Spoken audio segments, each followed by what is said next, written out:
अकबर के बाद उनका बेटा शहज़ादा सलीम, जो जहांगीर के नाम से लक़ब से बादशाह बना। कहते थे कि अकबर बहुत ही ज़्यादा जो था एंटी मुस्लिम माना जाता है। जहांगीर ऐसा नहीं था, जहांगीर इंसाफ पसंद था। ठीक है, शराब पीना उस वक्त एक कॉमन बात थी बादशाहों में, उसमें भी थी। इसकी जो बीवी थी नूरजहां, ये बड़ी मशहूर है, और नूरजहां ने एक ईजाद की थी परफ्यूम। जहांगीर का बेटा था शाहजहां, जो तामीरात के लिहाज से बड़ा मशहूर है। उसको आर्किटेक्चर किंग कहते थे इसे रात ख्वाब में कोई बिल्डिंग नज़र आती थी और सुबह उस बिल्डिंग की तामीर शुरू कर देता था, और इतनी परफेक्ट बिल्डिंग्स बनाता था कि शायद ही कोई बनाता। तो ये एक खूबी थी शाहजहां में। देखिए, ताजमहल अजायब आलम में से आज कहा जाता है कि उस वक्त लाहौर से लेके दिल्ली तक की एक सुरंग भी इसने बनाई थी, जो ज़माने की सबसे बड़ी सुरंग थी, टनल। बाद में उसको भर दिया गया। ये ठट्टा की शाही मस्जिद, लाहौर का किला, लाहौर की शाही मस्जिद, कुतुब मीनार, ये सब जो हैं शाहजहां के बनाए हुए। शाहजहां की जो मेन वाइफ थी उसका नाम मुमताज़ महल था। शाहजहां की पैदाइश हुई थी 5 जनवरी 1592 और वफ़ात हुई 22 जनवरी 1962। शाहजहां का बेटा था औरंगज़ेब आलमगीर। इसका दौरा 1658 से लेके 1707 तक। देखिए, औरंगज़ेब आलमगीर आखिरी मजबूत मुग़ल बादशाह था, और इसके दौर में मरहट्टे एक नई कौम आई थी, जिनका एक सरदार था शिवाजी। ये लोग गुरीला फाइट करते थे, मुग़लों के असला सामान लूट लेते थे, ख़ास तौर पे मुस्लिम बस्तियों पे हमला करके औरतें बच्चों से भी जेवरात ले जाते थे। और शिवाजी के कहते हैं हाथों में इतनी ताकत थी कि 2 भेड़ियों को हाथों से मार देता था। औरंगज़ेब आलमगीर के दौर में अंग्रेज़ों ने भी एक दफ़ा मुग़ल सल्तनत से टक्कर ली थी, और औरंगज़ेब आलमगीर ने उनको इबरतनाक शिकस्त दी थी और बहुत बड़ी पेनल्टी उन पर लगाई थी। औरंगज़ेब आलमगीर ने शिवाजी महाराज का भी खात्मा कर दिया। लेकिन एक बड़ा बड़ा मसला था कि औरंगज़ेब आलमगीर की जब वफ़ात हुई तो इसके बाद का कोई किंग इतना काबिल नहीं था। ये शुरू के 6 किंग यानी ज़हीरुद्दीन बाबर, हुमायूं, अकबर की एडमिनिस्ट्रेटिव पॉलिटिक्स बहुत अच्छी थी, चाहे मज़हब का जो भी उसका फैक्टर रहा, जहांगीर, शाहजहां और औरंगज़ेब आलमगीर। इसके बाद आया बहादुर शाह ज़फ़र। बहादुर शाह ज़फ़र दरमियान में जो बादशाह हैं, मैं उनका नाम इसलिए नहीं दे रहा, वो बिल्कुल खैर है, मैं बिल्कुल अय्याश थे। उनके दौर में मुग़ल सल्तनत टुकड़े हो गई। बहादुर शाह ज़फ़र को कुछ लोग कहते हैं कि जी बस वो शायर थे, ऐसा नहीं है। उन्होंने बड़े मुनज़्ज़म तरीके से आज़ादी की तहरीक शुरू की थी अंग्रेज़ों से, और इनको बड़े कुछ अच्छे लोग मिल गए थे, जिनमें मंगल पांडे, जनरल बख्त खान और झांसी की रानी। इंडिया के सारे हिंदू मुसलमान एक थे, सिर्फ सिख जो थे वो अंग्रेज़ों का साथ दे रहे थे।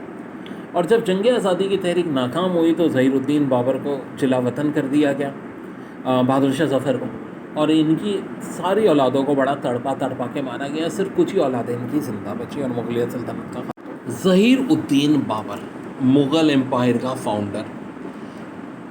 लेकिन सिर्फ 4 साल की हुकूमत, यानी 1526 से 1530। आखिर क्या रीज़न था कि इसकी हुकूमत इतनी कम थी? देखिए, 14 फरवरी 1483 को पैदा हुए ये, और फ़रगाना की एक स्टेट के शहज़ादे थे। ज़हीरुद्दीन बाबर का जो ददयाल था वो अमीर तैमूर से मिलता था, ननियाल चंगेज़ खान से मिलता था, इसलिए मुग़ल कहलाए। बाबर की ख्वाहिश थी कि अमीर तैमूर का तख्त मुकाम समरकंद फ़तह करें, लेकिन समरकंद फ़तह करने में हमेशा उनको नाकामी का सामना करना पड़ा। ताहम मौजूदा अफ़गानिस्तान का इलाका, और उस वक्त उसका कैपिटल काबुल बन चुका था, ये सारा इलाका ज़हीरुद्दीन बाबर ने फ़तह कर लिया, और फ़तह करते करते मौजूदा हिंदुस्तान की रियासत के पड़ोसी बन गए, जिसका बादशाह था इब्राहिम लोदी। उस ज़माने में राजपूत राजा बड़े पावरफुल हो गए थे, और इब्राहिम लोदी की हुकूमत दिल्ली के आसपास रह गई थी। उन राजपूत राजाओं ने सोचा कि क्यों ना ज़हीरुद्दीन बाबर को इंडिया इनवाइट करें, कि ज़हीरुद्दीन बाबर जो है इब्राहिम लोदी को शिकस्त देते और लूट मार करके चला जाएगा, तो फिर हमारा तो पूरा हिंदुस्तान पे कब्ज़ा हो जाएगा। लेकिन हुआ इसके कुछ बरक्स। हुआ ये कि ज़हीरुद्दीन बाबर जब आया और इब्राहिम लोदी की फ़ौज को उसने 1526 में शिकस्त दी तो उसने हिंदुस्तान को अपनी सल्तनत में शामिल कर लिया। पानीपत की फर्स्ट वॉर, ये ऐसा तो हिंदू राजा रांगा सांगा ने सोचा भी नहीं था। चुनाचा रांगा सांगा ने अगले साल 1528 में बाबर के खिलाफ जंग का ऐलान कर दिया और इस जंग में शुरू में तो राजपूतों का पल्ला बड़ा भारी रहा और मुसलसल ज़हीरुद्दीन बाबर की फ़ौज जो थी वो हार रही थी, हारे जा रही थी। और एक वक्त ये लग रहा था कि ज़हीरुद्दीन बाबर की फ़ौज जो है वो ख़त्म हो जाएगी। अब हुआ ये कि ज़हीरुद्दीन बाबर को भी ये लग रहा था, तो ज़हीरुद्दीन बाबर मुसलसल अल्लाह से दुआ कर रहा था कि अल्लाह ताला मैं जंग में जीत जाऊँ। अब वो सोच रहा था मेरी दुआ कबूल क्यों नहीं हो रही। अचानक उसकी नज़र अपने हाथ पे पड़ी कि हाथ में तो शराब का प्याला है मेरे और मैं अल्लाह से दुआ कर रहा हूँ। ज़हीरुद्दीन बाबर ने उसी वक्त शराब का प्याला तोड़ दिया और अल्लाह ताला से तौबा की कि अल्लाह ताला ये जंग जिता दे, मैं कभी शराब नहीं पीऊँगा। और कुछ लोगों की विल पावर बड़ी मजबूत होती है। एकदम जंग का पासा पलट गया। अल्लाह से सच्चे दिल से दुआ करो तो अल्लाह तो कबूल करता है और मुसलमान ये जंग जीत गए। 1530 26 दिसंबर कहा जाता है कि बाबर का लाडला बेटा हुमायूं बड़ा बीमार था। अब अल्लाह जाने इस वाक़े में कितनी सदाकत है। और बाबर ने उसके गिर्द 11 चक्कर लगाए और अल्लाह से दुआ की कि भले बाबर मर जाए, हुमायूं तंदुरुस्त हो जाए। और कहा जाता है, अब ये बात सच्ची है नहीं, कि 15वें चक्कर में जो था हुमायूं तंदुरुस्त हो गया और बाबर की वफ़ात हो गई। और उसके बाद मुग़ल डायनेस्टी का किंग बन गया हुमायूं।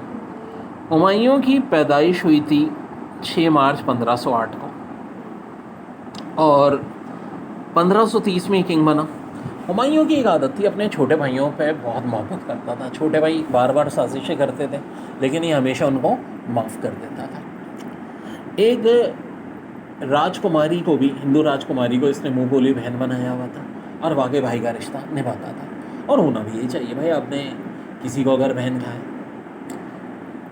ये उस राजकुमारी की हमेशा मदद करता था। हुआ है कि 1540 में इसको पता चल गया था कि शेरशाह सूरी जो बिहार का गवर्नर है वो मुझ पर हमला करने आ रहा है लेकिन अपनी आधी से ज़्यादा फ़ौज उसने अपनी मुँह बोली बहन की मदद के लिए रवाना कर दी। खुद बहुत कम फ़ौज थी। चुनाचा 2 लड़ाइयाँ हुई, चौसा और कन्नाज, दोनों में हुमायूं को शेरशाह सूरी के हाथों शिकस्त हुई और 1540 में फ़रार होकर ईरान चला गया। ईरान जाकर हुए रास्ते में हुमायूं की शादी हुई हमीदा बानो से। हमीदा बानो को हुमायूं पहले भी पसंद करता था लेकिन हमीदा बानो का कहना था कि वो किसी बादशाह से शादी नहीं करेंगे। लेकिन जब हुमायूं से बादशाह छिन गई और इन्होंने कहा, अब तो जंगल में हमीदा बानो मिली, अब तो मैं बादशाह नहीं रहा, तो अब मुझे शादी कर लो, तो हमीदा बानो ने भी कर ली।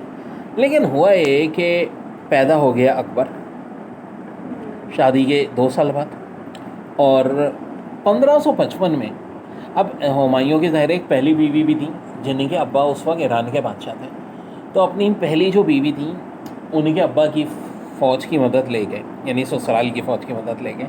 ये आए और शेरशाह सूरी की वफ़ात के बाद सूरी डायनेस्टी इतनी पावरफुल नहीं थी, उनसे सल्तनत वापस छीन ली। ठीक है, ससुराल का फ़ायदा तो चला हुआ इन्हें। अब 1556 में अकबर बादशाह बना तो उसकी उम्र सिर्फ 13 साल थी। लेकिन अकबर के एक जनरल होते थे बहराम खान, जो अकबर से बहुत मोहब्बत करते थे, लेकिन अकबर जो है इनकी कदर नहीं करता था।